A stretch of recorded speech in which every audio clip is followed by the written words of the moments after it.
partout. Bon, tout ça, ça m'a marqué.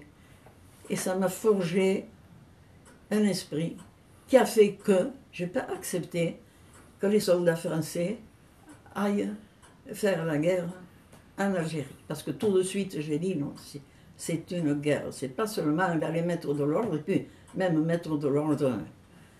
Quand les CRS mettaient de l'ordre dans une manifestation en France métropolitaine, je n'étais pas plus heureuse que ça. Hein. Non, voilà. Mais là, dans ce cas-là, ce n'était pas possible. Et je me disais que le parti était un peu timide, qu'il ne disait pas assez tôt dans quel parti il était, dans quel côté il était, et ce qu'il fallait faire.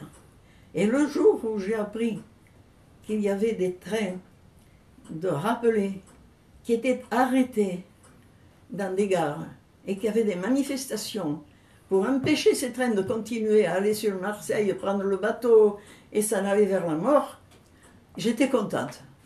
Et le jour où j'ai reçu un coup de téléphone sur le quai de la gare, il y avait déjà plein de monde.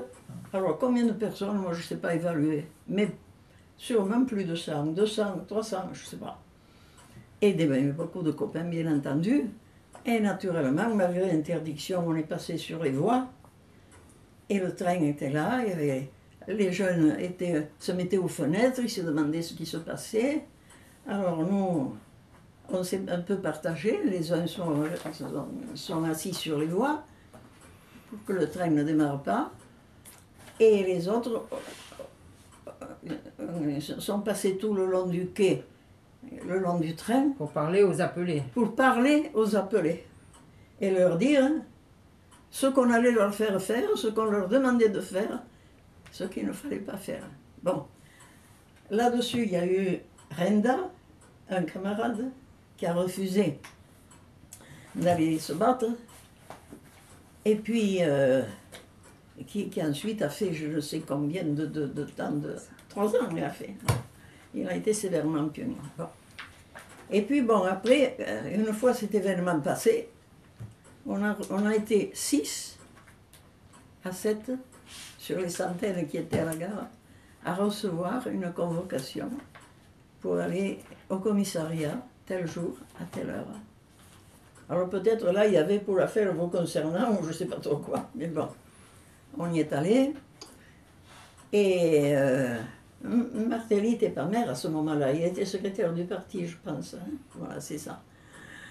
Et donc on a été convoqués au commissariat où on nous a dit que la gare, la SNCF, avait porté plainte contre nous. J'ai conscience très tôt que l'Algérie n'était pas 3 départements comme on me le disait, mais que c'était une colonie qui était considérée comme une colonie. Et plusieurs exemples de la façon dont des amis qui sont allés soi-disant apporter la civilisation ont été embrigadés par des véritables colons qui les ont dirigés dans ce qui était le bon sens pour eux, qui n'était pas le bon sens pour moi. Et puis, par la suite, il s'est prouvé effectivement qu'on voulait garder cette colonie. Voilà, que ce n'était pas du tout 3 départements. D'ailleurs, tous les habitants de l'Algérie n'avaient pas les mêmes droits. Alors on me dit, oui, on leur a apporté des écoles. Oui, pour qui? Pour qui? Pour les occupants, pas forcément pour eux. On leur a fait des routes. Pour qui? Et là, une petite anecdote. J'ai un grand-père que je n'ai pas connu parce qu'il est mort avant ma naissance. Il travaillait dans une maison de vin à côté de Perpignan.